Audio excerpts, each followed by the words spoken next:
Hola, queridas amigas y amigos artenautas, bienvenidos a un nuevo capítulo de El Auriga del Arte. Bienvenidos a uno de los monumentos más hermosos de Cataluña. Estamos hablando del Real Monasterio de Santes Creus en la localidad de, Santes Creus, municipio Aigua, Murcia, provincia de Tarragona. Es uno de los monasterios cistercienses más bellos de España y os aconsejo que lo veáis junto conmigo. Si os interesa, seguid mirando. ¡Vamos allá!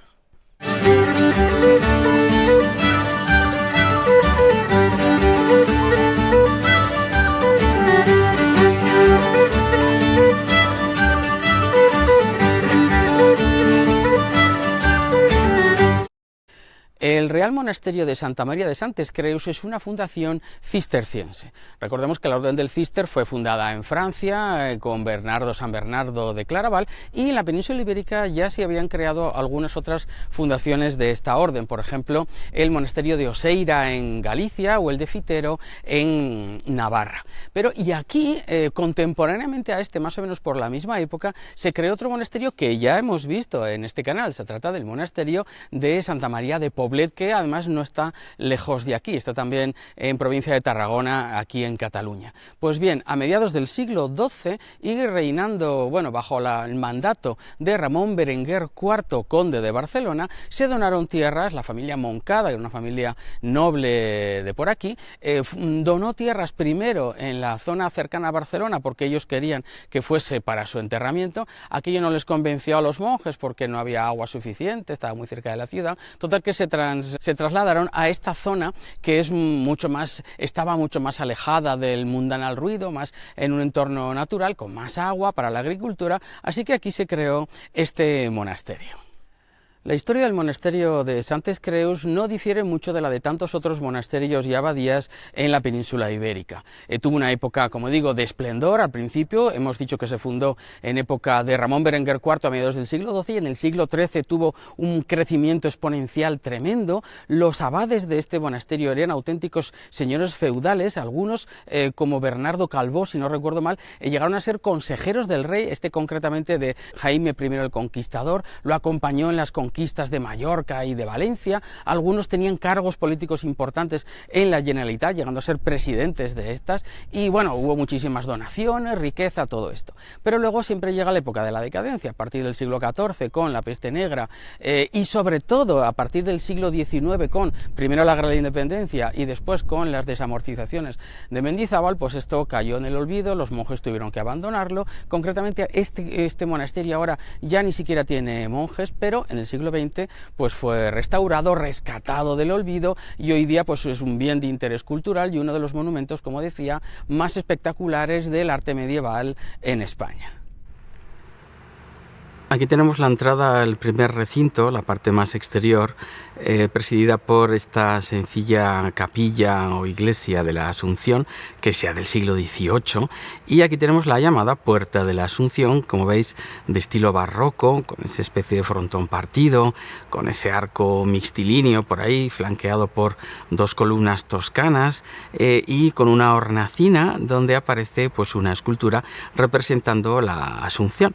En la parte superior el escudo de Santes Creus, y por ahí veis la decoración de una técnica llamada esgrafiado, que decora toda la fachada, y esta portada se halla coronada por una sencilla torre octogonal que podemos entrever por ahí al fondo.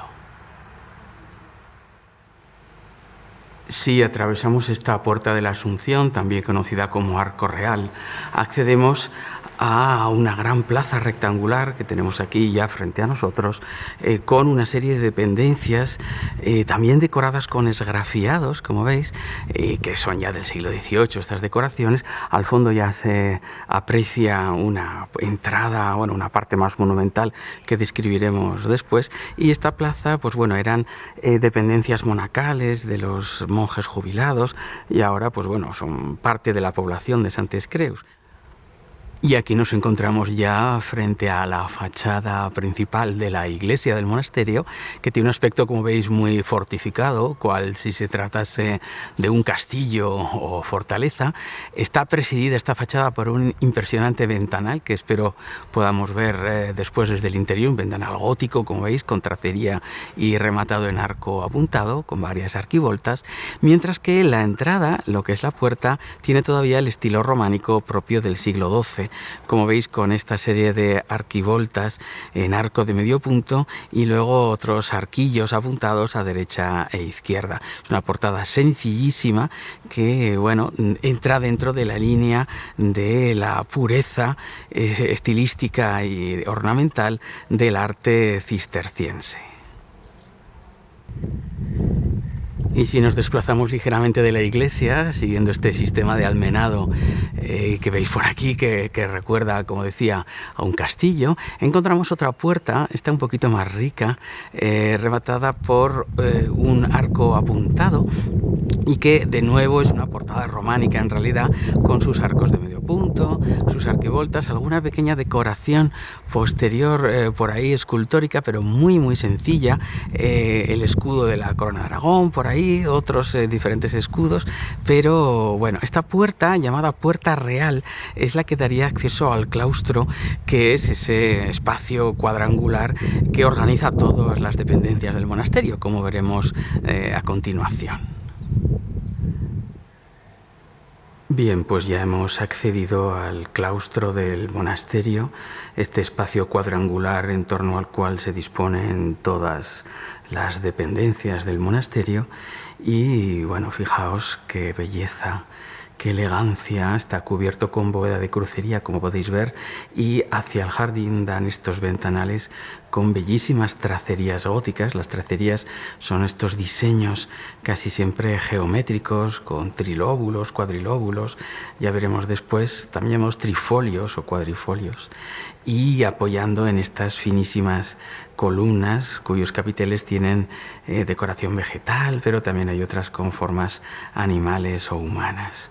Después veremos el lavabo, la sala capitular, el refectorio. Todo se dispone en torno a este bellísimo claustro, que es un auténtico remanso de paz y de sosiego.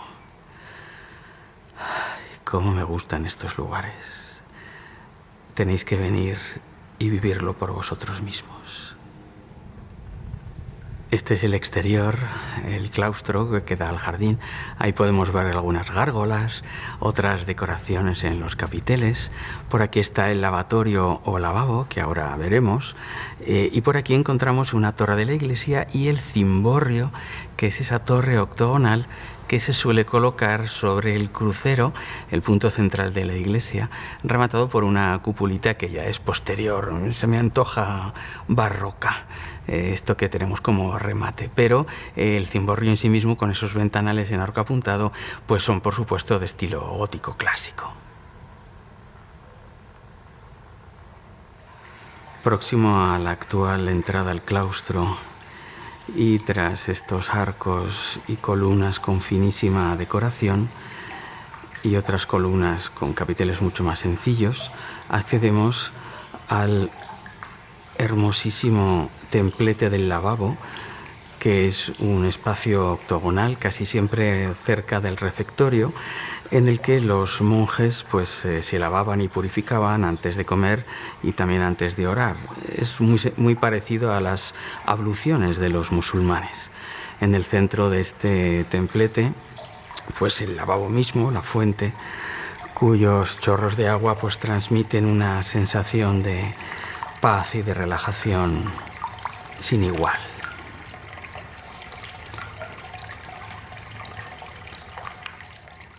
Desde este lado del claustro vamos a acceder a una de las salas más importantes de cualquier monasterio, que es la sala capitular.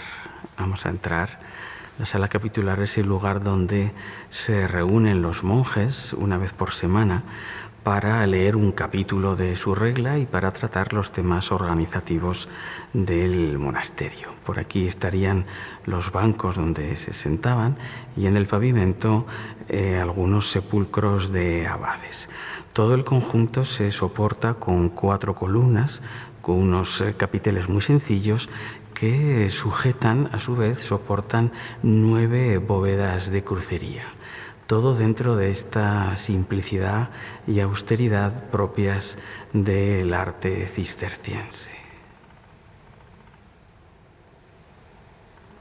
Aquí tenemos otra vista de la misma sala capitular con las sencillísimas bóvedas de crucería.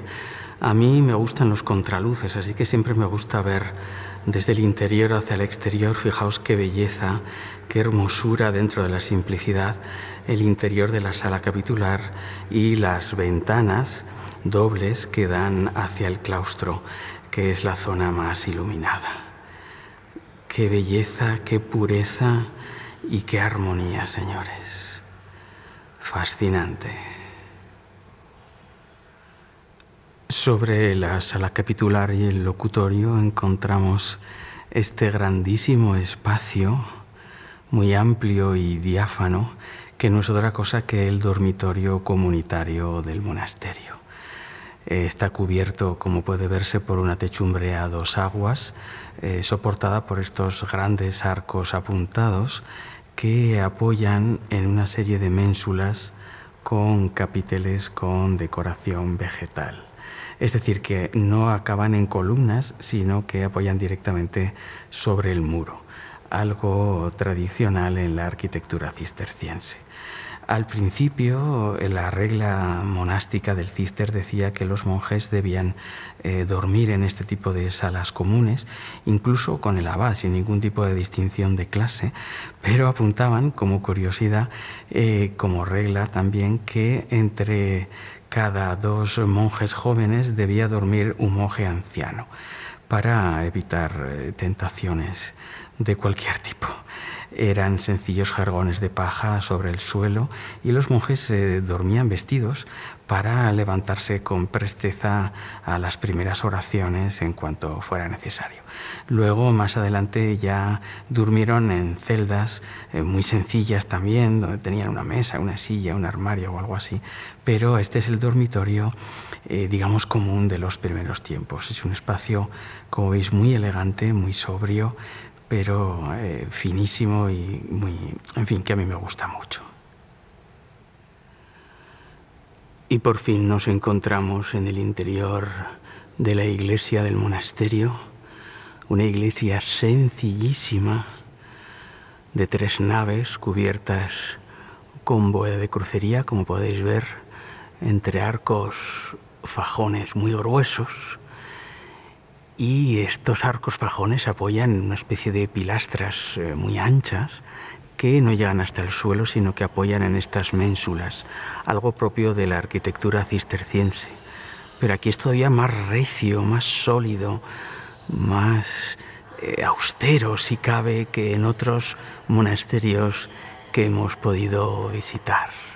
Y en la contrafachada, lo que veíamos antes, tenemos este maravilloso ventanal gótico que termina en arco apuntado con varias arquivoltas, que contiene unas vidrieras originales llenas de detalles, de escenas, que es algo realmente fantástico. Luego, si puedo, os pongo otras imágenes con más detalle.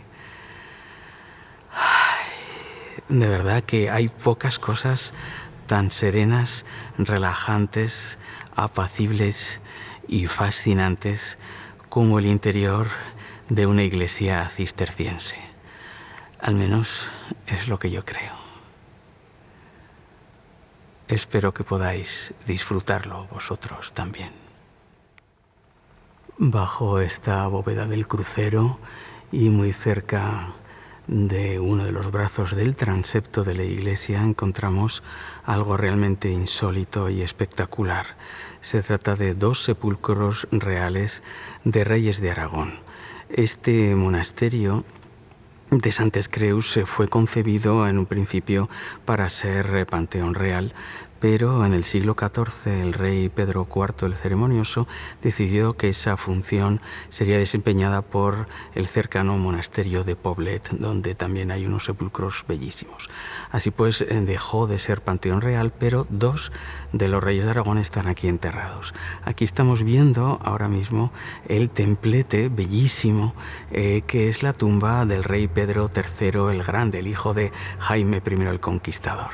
Como veis, se trata de una especie de pequeña iglesia con esas bellísimas tracerías góticas con pináculos por la parte de arriba, pero todo está abierto y calado porque dentro encontramos la tumba, el sepulcro. Al principio el rey Pedro el Grande decidió ser enterrado en una tumba muy sencilla, pero su hijo Jaime II al final pensó que necesitaba una tumba mucho más rica. Así que se construyó esto, que está apoyado en unas esculturas que representan leones, que están hechas en piedra dolomítica, que soportan una especie de gran bañera de pórfido rojo, que es una pieza romana original.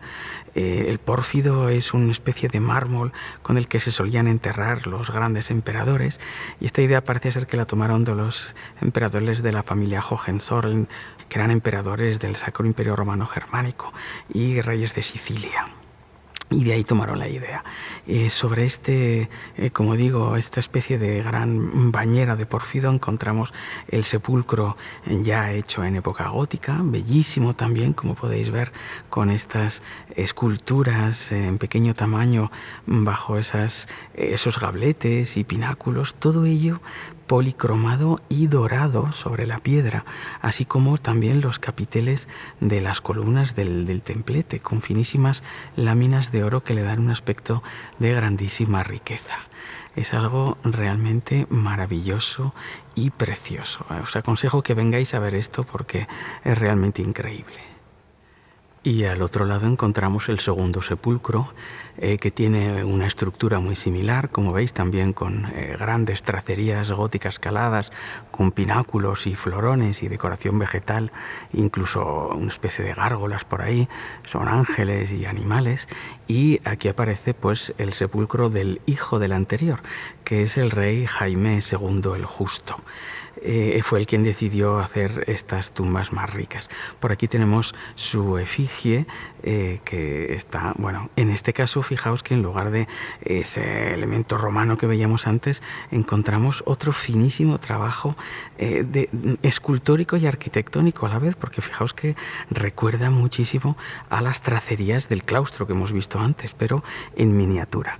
Y sobre esa decoración que ya casi parece renacentista, encontramos pues la efigie, como digo, a tamaño real del rey Jaime II el Justo. En el otro lado de este mismo sepulcro y con la misma estructura y esta decoración que casi parece yo diría de grutescos, encontramos la representación de la esposa del rey Jaime II. Se trata de Blanca d'Anjou, con una especie de, un ángel que está como protegiéndola, y a los pies de la reina aparece la representación de unos perros como símbolo de fidelidad. Normalmente en este tipo de sepulcros los reyes solían tener unos leones a los pies como símbolo de poder y de fortaleza, y las esposas pues perros como símbolo de fidelidad. Todo ello, como decíamos, dentro de esta elegancia, esta finura tan propias de la escultura y de la arquitectura góticas. Realmente precioso. Y con esta última vista de la pureza y la elegancia de la iglesia del Real Monasterio de Santa María de Santes Creus, me despido de vosotros, esperando que hayáis disfrutado como he disfrutado yo visitando este lugar y tratando de transmitíroslo a vosotros. Ha sido un verdadero placer. Queridas amigas y amigos artenautas, dada la paz y el silencio inmensos que se respiran en el interior de esta iglesia del monasterio de Santes Creus, he decidido, como ya hice en Poblet, despedirme desde aquí. Así que nada, si os ha gustado el vídeo, ya sabéis, dadle a me gusta. Y por supuesto, si no lo habéis hecho, suscribiros al canal El Auriga del Arte. Hasta otro capítulo, amigos.